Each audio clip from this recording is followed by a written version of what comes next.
1 जनवरी 2024 के दिन नोट में लपेट दो। ये चीज इतना धन आएगा कि गिनते गिनते थक जाओगे। हर व्यक्ति की चाहत होती है कि उनका आने वाला समय अच्छा गुजरे। हर व्यक्ति चाहता है कि बीते हुए कल से उनके आने वाले कल अच्छा रहे, क्योंकि बीते कल को सुधारा नहीं जा सकता, परंतु आने वाले कल को अच्छा बनाया जा सकता है। दोस्तों, सभी लोगों को बताना चाहूंगा, संपूर्ण दुनिया ज्योतिष शास्त्र पर टिकी हुई है।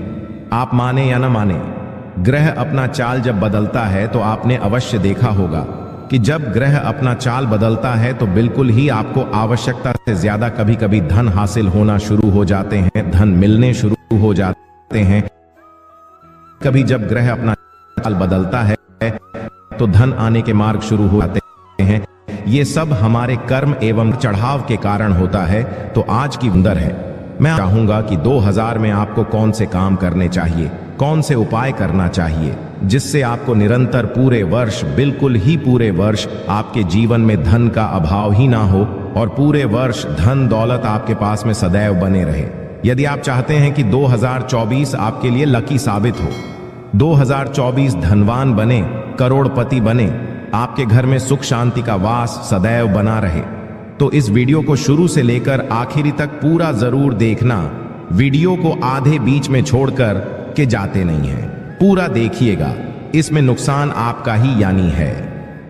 यदि आप छोड़कर जाते हैं तो इसमें आपका ही नुकसान होने वाला है, क्योंकि अधूरे ज्ञान सदैव खतरनाक साबित होते हैं। आप हमारे वीडियो को देख रहे हैं, आप हमारे व्यूअर्स नहीं बल्कि आप हमारे परिवार के हिस्से हैं। हमारे चैनल का मकसद है आप सभी दर्शकों का जन्म कल्याण हो, और हमारा भी कर्तव्य बनता है कि आप सभी दर्शकों को सही राह, सही दिशा दिखाएं। दोस्तों, हर किसी को उम्मीद बना रहता है कि नववर्ष अच्छे एस्ट्रोलॉजर हैं, कुछ टोटके बताएं, कुछ अच्छा उपाय बताएं जिससे हमारी किस्मत चमके, हमारी जो है घर में धन का आगमन बना रहे, या फिर कुछ ऐसे उपाय बताएं जिससे हमारे जीवन में सारी परेशानी दूर हो और 2024 हमारे लिए अच्छे गुजरे। इस तरह सबके मन में लालसा होती है। तो यदि आप चाहते हैं कि एक थोड़ी सी मेहनत करके आपको ज्यादा मुनाफा मिले, देखिए, धन का बंटवारा विष्णु जी महाराज करते हैं, परंतु माता लक्ष्मी जी और ये दोनों को प्रसन्न करना जरूरी है। और मैं ऐसे उपाय बताऊंगा, एक ही उपाय से दोनों को प्रसन्न कर पाएंगे। और पूरे वर्ष 2024 में माता लक्ष्मी जी आपके साथ नहीं छोड़ेंगी, भगवान विष्णु भी आपका साथ नहीं छोड़ेंगे। और आप देखना, पूरे वर्ष 2024 में धन दौलत एवं सुख शांति से परिपूर्ण बने रहेंगे। तो इस वीडियो में जान लेते हैं कि हमें 2024 में 1 जनवरी के दिन क्या नहीं करना चाहिए। ध्यान से सुनना, कुछ सावधानियां आपको अवश्य बरतना है, जिससे आपके घर में धन की स्थिरता बनी रहे और आपके जीवन में जो प्रॉब्लम आए वो प्रॉब्लम टल जाए। आपके जीवन में जो परेशानी है वो परेशानी स्वतः ही टल जाए। हमारे धर्मशास्त्र कहते हैं, कभी भी जब नए कल की शुरुआत करें तो सदैव नए नोट एवं जो नए पैसे होते हैं खर्चा नहीं करना। ये चाहिए, यदि आपके पास नए नोट हैं, एकदम साफ अच्छे नए नोट हैं, तो इसे खर्चा ईयर्स अर्थात 2024 1 जनवरी के दिन मत करना। शराब मटन इस दिन बिल्कुल भी मत खाना। अधिकतर लोगों की आज की जनरेशन में देखें तो नए वर्ष के दिन बहुत से लोग शराब पीते हैं, मटन खाते हैं, जुए खेलते हैं, अंडे वगैरह खाते हैं। इस तरह की यदि क्रिया आप करते हैं तो लक्ष्मी नाराज हो जाती है, और आप बिल्कुल चाहते हैं कि पूरा वर्ष 2024 आपके लिए अच्छा गुजरे, और जो है 1 जनवरी के दिन शराब मटन जुए को त्याग दें, वरना यह साल, यह वर्ष आपके लिए नुकसानदेह साबित होगा। इसलिए कोशिश करें कि नए साल के दिन बिल्कुल भी आप इन चीजों का इन्हें त्याग कर दें। और इस दिन हल्दी को अपने पैर से नहीं खोदना चाहिए। क्यों नहीं खोदना चाहिए? क्योंकि इस दिन रविवार के दिन भी पड़ रहा है। यह भगवान विष्णु, भगवान सूर्य को रिप्रेजेंट करता है। हल्दी खोदने से आपके बृहस्पति ग्रह कमजोर होते हैं, और रविवार के भगवान शिव नारायण का दिन है, तो ये नाराज हो सकते हैं। और आपको न्यू ईयर अर्थात 2024 1 जनवरी के दिन अतिरिक्त खर्चे से बचना है। जो लोग अतिरिक्त खर्चे करते हैं, ऐसे व्यक्ति के धन का नाश होता है।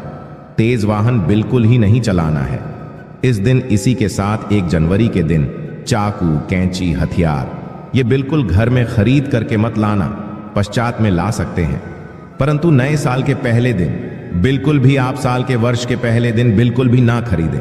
इस दिन यानी मत करना, शोक मत करना, चिंता मत करना, किसी को गाली गलौज मत करना। अब आइए जानते हैं कि न्यू वर्ष 2024 के दिन हमें क्या करना चाहिए। फिर उपाय बताऊंगा। तो न्यू वर्ष के दिन 1 जनवरी के दिन पास के मंदिर में जाना है। पास के मंदिर में जाकर के जो भी देवी देवताओं के मानते हैं, आप वहां पर एक श्रीफल अर्थात एक नारियल अवश्य भेंट करना। वहां पर जाकर आपको माथे टेक करके आना है, तो आपके पूरे वर्ष अच्छे गुजरते हैं। और कोशिश करें कि एक पौधा नए वर्ष के दिन जरूर लगाएं। कुछ भी पौधा हो सकता है, कोई भी पौधा हो सकता है, एक पौधा अवश्य लगाएं। इससे भगवान विष्णु, माता लक्ष्मी जी प्रसन्न होते हैं और समस्त चराचर जितने भी देवी देवता हैं, अदृश्य शक्ति है, आप पर प्रसन्न होते हैं। मानो या ना मानो, अदृश्य रूप में आपको मदद करेंगे। तो एक पौधा अवश्य लगाइए। इससे वातावरण भी हमारे शुद्ध रहेंगे और आपको भी पुण्य की हासिल होगी। और इस दिन सके तो गरीबों को वस्त्र अवश्य बांटे, जिससे कि कंबल, स्वेटर, जैकेट जो बन पड़े, जितनी इच्छा आपकी हो, सामर्थ्य के अनुसार गरीबों को उस दिन दान करें। अन्न का दान करें, अनाज दान करें, भोजन कराएं, वस्त्र बांटे। यदि जरूरत है तो रुपए पैसे उन्हीं को दें जो उसका सही उपाय करें। ऐसे लोगों को न दें जो जुए वगैरह खेले, शराब वगैरह पिए, क्योंकि बहुत से लोग मांगते हैं परंतु ले लेते हैं, फिर उसका गलत उपाय करते हैं। तो ऐसे लोगों को ना दें। माता लक्ष्मी, भगवान विष्णु जी की कृपा यदि आप दान दक्षिणा करते हैं तो हो सके तो इस दिन श्रीमद् भागवत कथा, पुराण, श्रीमद् भागवत गीता, सुंदरकांड, हनुमान चालीसा का बंटवारा भी अवश्य करें, यानी बांटे। ऐसे ज्ञानवर्धक चीजों को बांटने से ज्ञान बढ़ता है। इस दिन हो सके तो हमें मीठा अवश्य बनाना चाहिए, क्योंकि हमें एक नए कल की शुरुआत, एक अच्छे दिन की शुरुआत अच्छी चीजों से करना है, मीठे खा करके करना है। आइए इस जानते हैं कौन से उपाय किए जाए जिससे पूरे वर्ष हमारे घर में धन दौलत का वास बना रहे, धन का निरंतरता बनी रहे। धन जो है हमारे घर में तेजी से आए, हमारे घर में धन ठहरे, क्योंकि धन तेजी से आता है परंतु वापस चला भी जाता है। परंतु आपको नहीं होने देना है, आपको धन को रोक करके रखना है। तो एक काम जरूर करना है। रविवार के दिन पड़ रहे हैं, नए साल का पहला दिन, तो भगवान सूर्य को प्रसन्न करने वाले समान हल्दी से सूर्य नारायण प्रसन्न होते हैं, हल्दी से भगवान विष्णु प्रसन्न होते हैं और हल्दी से माता लक्ष्मी जी प्रसन्न होती हैं। तो एक ही उपाय से 3 दिव्य महाशक्तियों का उपाय और कृपा हासिल। आपको क्या करना है? आपके पास, यदि आपके पास 100 रुपए का नोट है या फिर 200 रुपए का नोट है या फिर 500 रुपए का नोट है, तो आपको क्या करना है? 3 जगह पर हल्दी को आपको टीका लगाना है।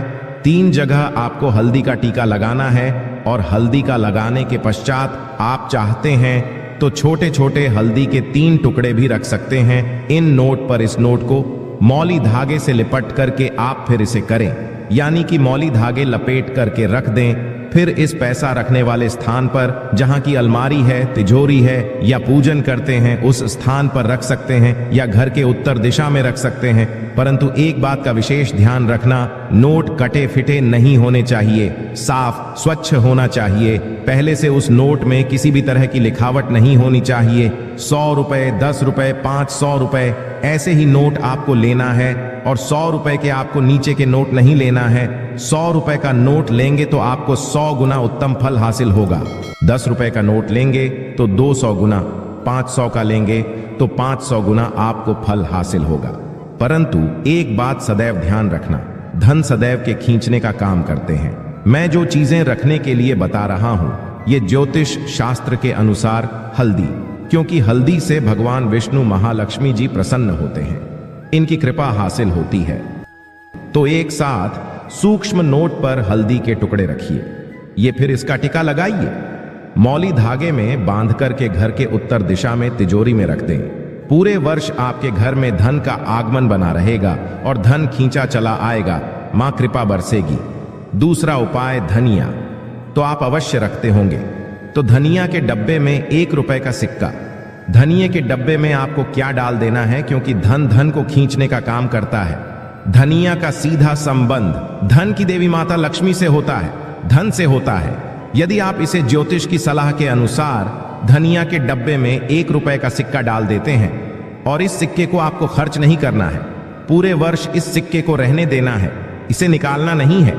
धनिया का उपयोग लीजिए, परंतु सिक्के को आप बिल्कुल भी ना निकालिए। जब धनिया चूके तो फिर से डाल दीजिए उसमें धनिया, इससे धन का निरंतरता बनी रहती है। धन सदैव आपके घर में आता जाता रहता है। माता लक्ष्मी कृपा बनी रहती है और ग्रहण कभी समाप्त नहीं होता। आप 100 रुपए, 10 रुपए, 500 की नोट पर या फिर इनमें से कोई एक नोट ले लें, 100 रुपए ले लें, 500 की ले लें और उसमें आप यानी कि आप अपने नाम का पहला अक्षर लेके माता लक्ष्मी के चरणों के पास रख दें। फिर पश्चात में इसे आप चाहे धन के स्थान पर रख दें, फिर पूजा स्थान पर ही रहने दें। पूरे साल धन की कमी नहीं होगी, परंतु आपको हल्दी से लिखना है। पूरे साल धन की कमी नहीं होगी, धन खींचा चला आएगा। तो आपको 1 जनवरी 2024 के लिए नोट में आपको लपेटकर ये चीज रखना है। इतना धन आएगा कि गिनते गिनते थक जाओगे। तो इसलिए घर में पूरी तरह से चावल समाप्त ना होने दें।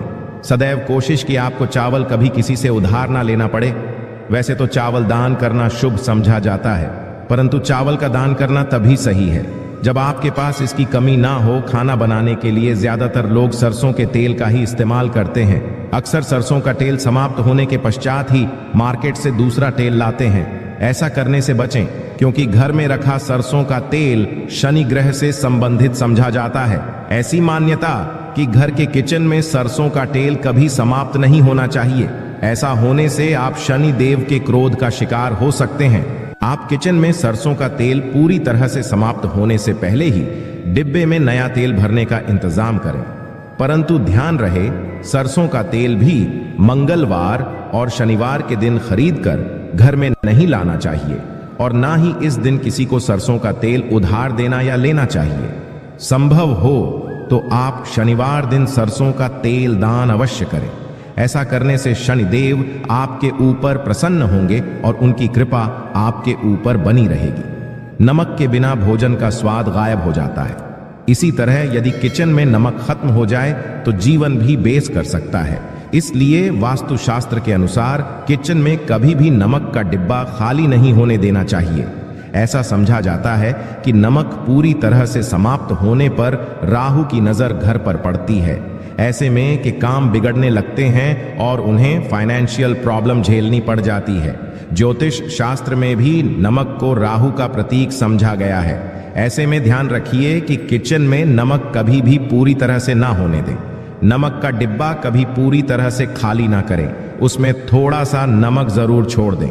आप कभी भी कितनी भी जरूरत हो किसी से ना तो नमक उधार लें और ना ही किसी को नमक उधार दें। ऐसा करने से मां अन्नपूर्णा आपसे नाराज हो जाएंगी और आपके घर में छा जाएगी। गेहूं का आटा तो हर किसी के किचन में अवश्य रहता है। ये किचन की सबसे इंपॉर्टेंट चीज है, क्योंकि आटा नहीं होगा तो रोटी कैसे बनेगी और रोटी के बिना पेट भरेगा। ऐसे में आप ध्यान रखिए कि आपके किचन में आटे का डिब्बा कभी भी पूरी तरह से खाली ना रहे, क्योंकि वास्तु शास्त्र में पूरी तरह से आटा समाप्त होने को अशुभ समझा जाता है। आटे के बर्तन को कभी झड़ना नहीं चाहिए, इससे आपको धन की हानि होती है और समाज में आपके मान सम्मान में कमी आती है।